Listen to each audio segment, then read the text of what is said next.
Hi guys, today we're going to do an example of solving a system of equations. This one's going to have three equations and three variables. These problems look very intimidating, but you just have to go through the steps. The actual computations really aren't that bad. So here's our system. We've got three equations, each containing an x, a y, and a z, and we have to find a solution for x, for y, and for z. We're going to state our solution as an ordered triple, which is kind of like an ordered pair, except we've got our three solutions separated by commas in parentheses. So we're going to start with choosing a variable to eliminate, and I'm going to name my equations, equation 1, equation 2, and equation 3. The first time you see these types of problems, there's going to be a variable that is very easily eliminated. In this case, it's going to be z. So we can see that if we add equations 1 and 3 together and then add 2 and 3 together, we're going to eliminate z. So we need to eliminate z twice. We need to get down to transforming this system into a system of two equations with two variables, and we have to choose two different pairs of equations in order to do that. So adding 1 and 3 together will work. Adding 2 and 3 together will eliminate z.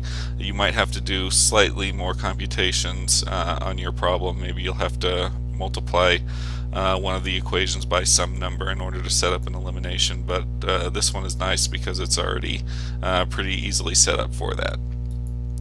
So I'm going to add equation 1 and 3 together. As we can see, the z terms eliminate. We get 6x, and y minus 2y is minus y. I'm going to call this equation 4. And when I add equation 2 and equation 3 together, again the z's eliminate. I get 7x minus 5y equals negative 33.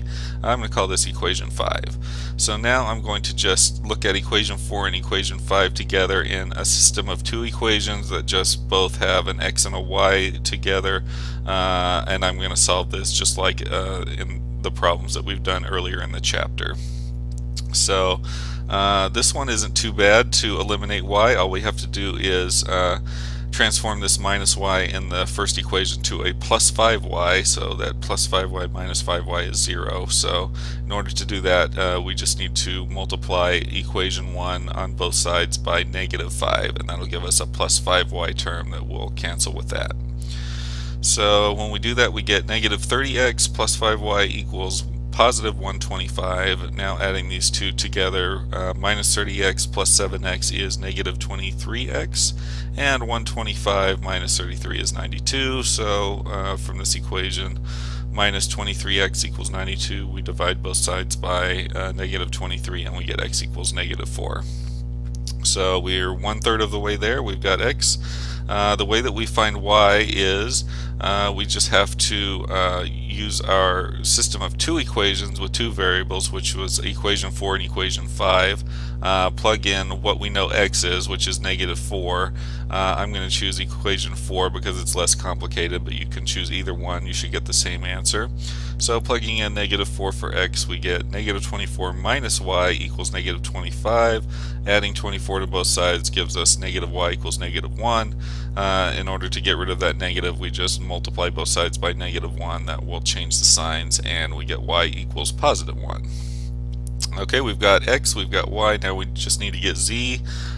Same kind of thing, we just need to go back to our first three equations. We now know what x and y both are. In order to find z, we just plug in our values for x and y, then we can solve for z. It doesn't matter which of the three you choose. I chose equation 1, so we get 3 times negative 4 plus 1 plus 2z is equal to negative 5. After we simplify, we get negative 11 plus 2z equals negative 5. Adding 11 to both sides, we get 2z equals positive 6. Divide both sides by 2, and we get z equals 3. So here is our solution in a ordered triple. Negative 4 is our x, 1 is our y, and 3 is our z. So that's how we write our answer. It's always good to check your work.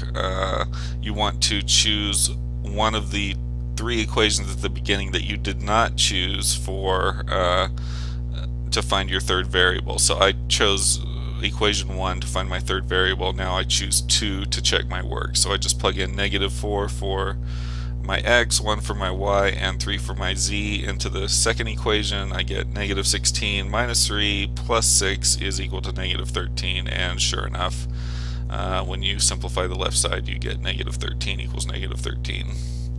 So another clue that you got the right answer is that you got whole numbers for your x, y, and z. So for the problems that you'll see in my class, at least on the homework and the exam, the answer will be all whole numbers. So it's nice if you make a computational error and you get x equals some strange fraction, you can just stop there and you can go back and not find another strange fraction for y and another for z. You can go figure out where your error was. So I think that's all for today.